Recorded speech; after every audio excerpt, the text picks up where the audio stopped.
चला के धीरे धीरे रोशन। पूरे भारत का नाम रोशन करने के लिए जो पैराम एशियन है, जो एशिया के 49 देशों के अंदर भारत का नाम रोशन किया है, वो महानुभूति और वो गुदड़ी का लाल आज आपके बीच मौजूद है। हमने उनकी माताश्री से बात कर जानने की कोशिश की है कि इन्हें क्या वो ऐसी ममता मिली और क्या वो संस्कार मिले जिसकी वजह से इन्होंने आज पूरे भारतवर्ष का और विशेष रूप से बागपत ज़िले का नाम रोशन किया है। आज हम उनसे बातचीत कर जानने की कोशिश करेंगे। समझते हैं कि जो हमने परिवार से जानकर हम हासिल की है ये जानकारी कि जब आज से 23 साल पहले जब अंकुर धामा मात्र 7 वर्ष के थे, उनके साथ एक ऐसी अनहोनी घटना हुई कि वो अपनी इसमें दृष्टि खो बैठे। लेकिन इसके साथ एक बड़ी चीज़ इन्होंने हासिल की, वो था दिव्यांग। इन्हें एक ऐसा दिव्यांग प्राप्त हुआ जिसको लेकर आज इन्होंने पूरे पद का नहीं बल्कि 49 देशों के अंदर, जो एशिया के अंदर समेटे गए पूरे देश हैं, इसके अंदर भारत का नाम रोशन किया है। और विपदा जो है लगातार इनके जीवन में आती रही, लेकिन ये अपनी ताकत उत्साह के साथ उन विपदाओं को धकेलने का काम अंकुर धामा ने किया है। जब ये मात्र 15 वर्ष के थे तो सिर से पिता का साया उठ जाता है, लेकिन इनके अंदर जो प्रतिभा थी, जो इनके परिवार से और जो इनकी माँ से इन्हें संस्कार मिले थे, वो उन्हें कहीं किसी हद तक भी टूटने का काम नहीं करते। और फिर किस तरह से ये लंबा सफ़र होता है, कब राष्ट्रपति रामनाथ कोविंद इन्हें अर्जुन अवार्ड से सम्मानित करते हैं, कब एक ऐसा कीर्तिमान जो आज तक पूरे भारतवर्ष के अंदर किसी ने नहीं बनाया है कि एक बार में ही 2 मेडल एक साथ लाने का, चाहे वो 500 मीटर की रेस हो जिसके अंदर गोल्ड मेडलिस्ट हासिल बने, ये फिर एक दूसरी 5000 मीटर की, उसमें भी इन्होंने स्वर्ण पदक जो है हासिल किया है। आज हम देख रहे हैं कि इनका जो कस्बा है खेकड़ा कस्बा, जो बागपत का एक मशहूर औद्योगिक क्षेत्र है, उसके अंदर जितने भी लोग हैं, मैं कहना चाहूँगा अपने कैमरा पर्सन से कि वो लोग और वो युवा यहाँ बैठे हुए हैं जो एक प्रेरणा लेना चाहते हैं कि अंकुर धामा जो इतनी विपदाओं के बीच और एक मध्यम वर्गीय परिवार से निकल कर आते हैं और किस तरह से एक अपना और अपने परिवार का और अपने कस्बे का और आखिर अपने भारत का नाम रोशन करते हैं, उनसे प्रेरणा हासिल करने के लिए। और हम कोशिश करते हैं कि यहाँ उनकी दादी हैं, उनके सर पर हाथ रखेंगे और फिर हम उनसे बातचीत का सिलसिला शुरू करेंगे। अंकुर धामा जी, मीडिया में आपका स्वागत है। हम खुद आपकी ज़ुबानी इस कहानी को सुनना चाहेंगे। बहुत बहुत धन्यवाद सभी का, क्योंकि आप यहाँ सब पहुँचे और मेरे परिवारजनों का, मेरे पूरे कस्बे का, जहाँ मैं पैदा हुआ, इन सब का मुझे जो स्नेह, जो प्रेम मिल रहा है वो बहुत अद्भुत है। अच्छा, ये जो कहानी है कि आपने रामनाथ कोविंद राष्ट्रपति ने आपको अर्जुन अवार्ड से को सम्मानित किया है, उसको लेकर पूरी कहानी हम चाहेंगे कि वो देश भर के सामने आनी चाहिए कि बचपन से कैसे आपको इस लाइन में आए, कैसे आपको इसकी लगन लगी और जो आज इस मकाम को आपने हासिल किया।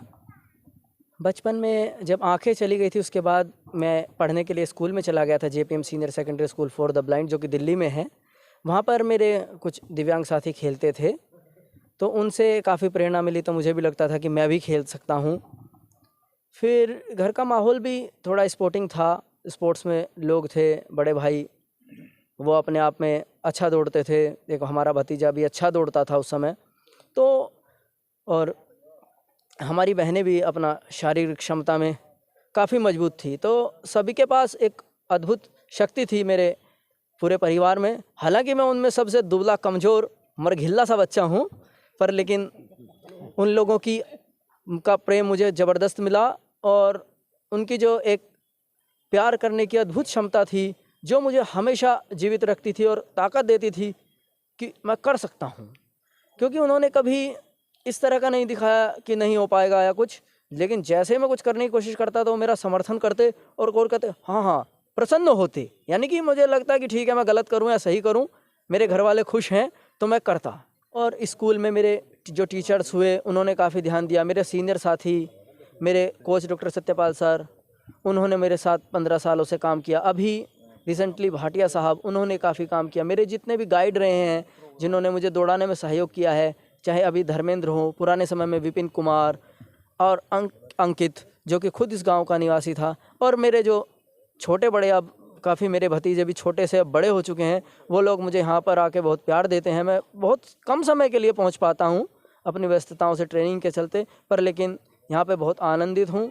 और आनंदित ही नहीं, एक अद्भुत प्रसन्नता है मन में, और मैं इस प्रसन्नता को चाहूँगा कि जितने मेरे देशवासी हैं वो इस विचार को समझें, ये उन तक ये पहुंचना चाहिए कि आदमी कुछ भी कर सकता है। देखो, तूफ़ानों को भी हराने की क्षमता हो सकती है, इसलिए कहते भी हैं बड़ा गुरूर है तुझको ए सिर फिरे तूफ़ान, पर मुझे भी जिद है कि मंजिल को पार करना है। ये 2014 में मुझे सफलता मिली थी एशियाई खेलों में, उसके बाद 2018 में अर्जुन पुरस्कार मिला। लेकिन वो समय 2018 का ऐसा भी था जब मेरे पैर में फ्रैक्चर हो गया था, एशियाई खेलों के समय ही मैं वहाँ पर कुछ हासिल नहीं कर सका। उस समय में मेरा मन काफ़ी टूटा, लेकिन क्षमता, जो मेरे कोचेज़ का विश्वास था, मेरे परिवारजन, जो मेरे कुटुंब का विश्वास था, नहीं अभी बहुत कुछ करना है, तो मैं उसी को लेके चलता रहा। सिर्फ मैंने इतना किया कि लगातार मेहनत की है, बाकी ईश्वर और आप सबकी सहायता और सहयोग से मैं ये सब प्राप्त कर पाया हूँ। अच्छा, दिल्ली प्रदेश जो राष्ट्रीय राजधानी है भारत की, उसमें आपको आइकॉन बनाया गया, उसको लेकर आप कुछ बताना चाहेंगे? देखिए, एक वो मुहिम थी जिसमें डिसेबिलिटी के लोगों को आगे बढ़ाया गया था। कि हमें कितने खुशी है कि हमारे क्षेत्र का नौजवान, हम और आप जानते हैं कि अब नौजवानों के लिए कितनी समस्या है। आज जो नौजवान पैदा हो रहा है ग्रामीण अंचल में, उसका जीवन बहुत कठिन होने जा रहा है। बहुत अलग अलग तरह की समस्या उसके सामने है। बहुत इस देश का यूथ जो काबिल है, जब मौका नहीं मिल पाता वो डिप्रेशन में चले जाते हैं नौजवान। सारे अखबार भरे पड़े रहते हैं रोज, छोटे से बड़े अपराध हो रहे हैं हमारे क्षेत्र में, जो बड़े शांतिप्रिय समाज की पहचान रही है हमारे जिले की, इस क्षेत्र की। चौधरी चरण सिंह जी के समय से यहाँ अपराध लगातार बढ़ रहे हैं।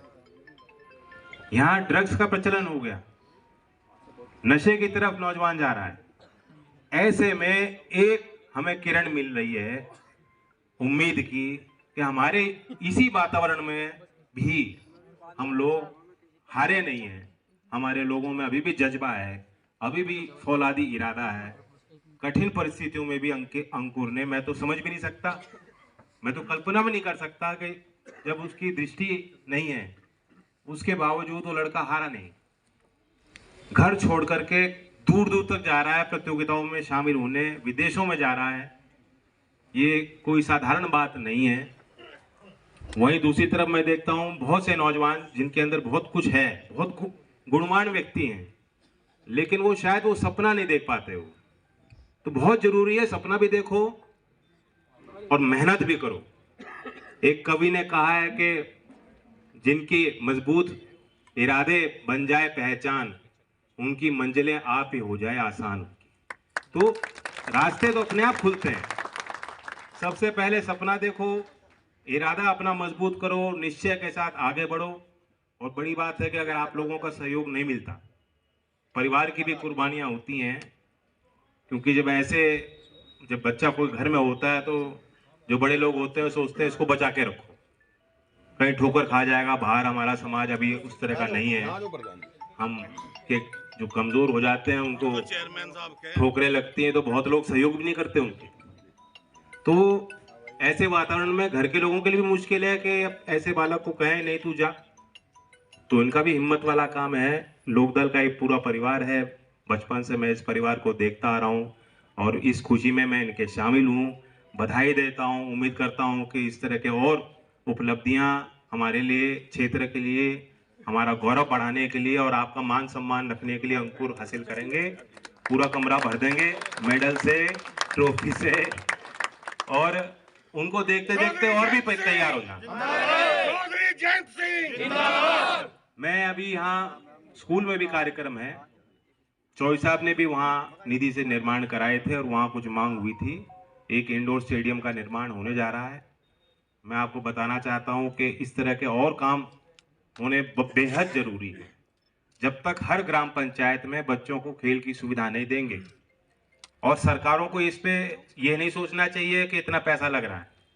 जो 1 रुपए सरकार निवेश करेगी तो वो फायदे का है, उससे बहुत सुधार हो रहा है, समाज सुधार भी हो रहा है, क्राइम का रेट कम होगा, स्वास्थ्य सेवाओं पे जो बोझ है, क्योंकि आपको पता है कि जो पहले बीमारियां गांव में नहीं थी आज उनका प्रचलन हो चुका।